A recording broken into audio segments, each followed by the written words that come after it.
Neviem, ne? Ja mám iba 8. Ja mám 9. To je tvoj problém. To je tvoj problém, že meškáš o hodinu. Dobehnem ťa. Ahojte kamaráti. Ahojte priatelia. Jak vidíte, to je Jozef. A Luboš. A bojujeme s časom. Aj. No. So svetlom. Aj so svetlom. Vidíte tie lúče? Jo. Takže on má 8 hodín.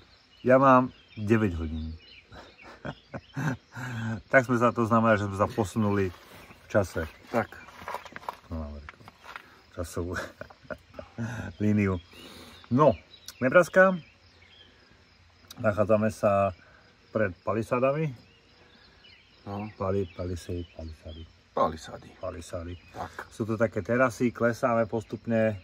Ideme až nejakých 500. Takže pomaličky ideme dole. Zajtra budeme v takom väčšom meste. McCook. Musíme pokúpiť, poprať. McCook, mali by sme tam byť na obed, do obeda.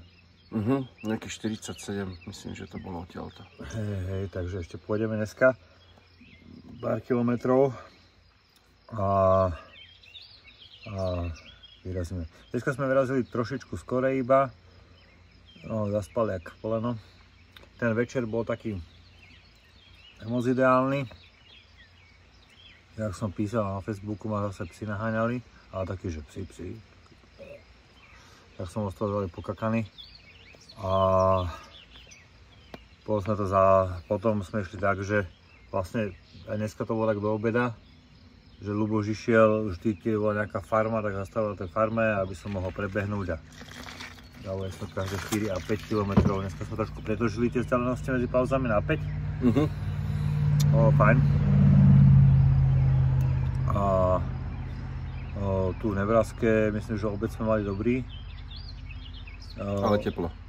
Mali sme 39 stupňov, tých 36 stupňov už bolo o 10. To bolo drsné. 39 stupňov bolo do teraz nejakej 7. alebo 6. podľa toho, ktorý čas si berete. Takže teraz sa trošku zatiahlo. A zase kvôli tým psom nechcem bežať nejak moc po tme, lebo sa neviem moc brániť. Máme tie spreje na medvede a klaxon. Ale keď je tma, tak neviete, z ktorej strany to vybehne ani nič. Takže baterky včelovky musíme mať. Ďakujem za výskupu baterky. No a takže teraz máme teda 8-9 hodín, takže do takej 10. Uvidíme, jak bude svetlom obehnúť. Tým, že sa ten čas dneska tak seká, mení, tak sme to do obeda potiahli, dali sme si 50-ku, v podstate našu prvú, čo sa teším, dali sme 50-ku a 6 hodín 20 to bolo tak nejak, takže fajn, na to, že bolo teplo, od polievkovi sme boli, ale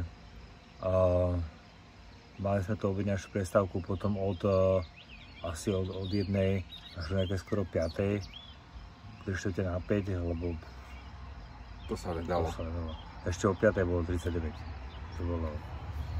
To by sme sa zasekali jak včera, ak si videl, som bol vyčerpaný z toho tepla. No a takže ale dobré správy, že celkom to ide a približujeme sa pomaličky k tej polovičke kontinentu. Tešíme sa. Možno niekedy pozajtra by sme to mohli dať, tú 2,5. Kúpiš mi vždycky šampanské? No.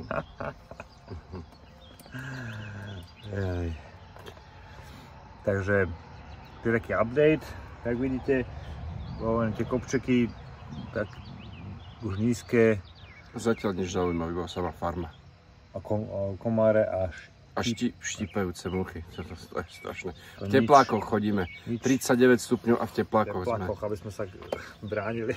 No tu sa není čím brániť, jedine proste treba mať. Repelenty už na jazyk dávame všade pod pazuchy. Tak sme to vymysleli na tepláky. Tak jedine proste textília, ktorú môže ochrániť. Dobre, takže to bol taký dneska krátky. Ježiš, stále som chcel. To dáš samostatné video. Samostatné video, presne. Takže vidíme sa zajtra. Ďakujeme a my dojeme a napijeme sa a utekáme. Utekáme, kým máme ešte trošku svetla, teda tých 9, 10, 8 hodín. Majte sa. Čaute.